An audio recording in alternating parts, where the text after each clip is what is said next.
Dans la Drôme, à présent, le ou les meurtriers de l'adolescent de 15 ans tué mardi soir à Romans-sur-Isère courent toujours ce matin. Mortellement blessé au couteau, il semblerait que cet adolescent se soit interposé dans une bagarre. L'auteur probable du coup mortel a été identifié par les enquêteurs, mais pas encore interpellé selon le parquet de Grenoble. Le point sur l'enquête avec Jean-Luc Boujon, correspondant d'Europe 1 en Auvergne-Rhône-Alpes. Le point de départ, c'est une altercation mardi soir entre deux jeunes dans le quartier de la Monnaie. Une altercation qui ferait suite à un premier différend qui se serait produit quelques jours auparavant devant un établissement scolaire. La victime, Zakaria, 15 ans, n'est pas impliqué dans cette bagarre.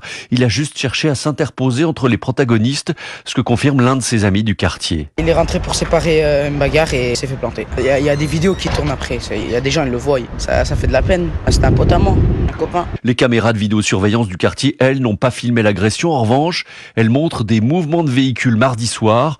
Or, des témoins ont rapporté à la police que des membres d'une même famille, dont un père et ses deux fils, mais issus d'un autre quartier que celui de la Monnaie, étaient arrivés en voiture dans la soirée, déclarant être à la recherche d'un jeune. Ce sont donc ces personnes qui sont activement recherchées par la police, parmi lesquelles se trouve probablement l'auteur du coup de couteau mortel.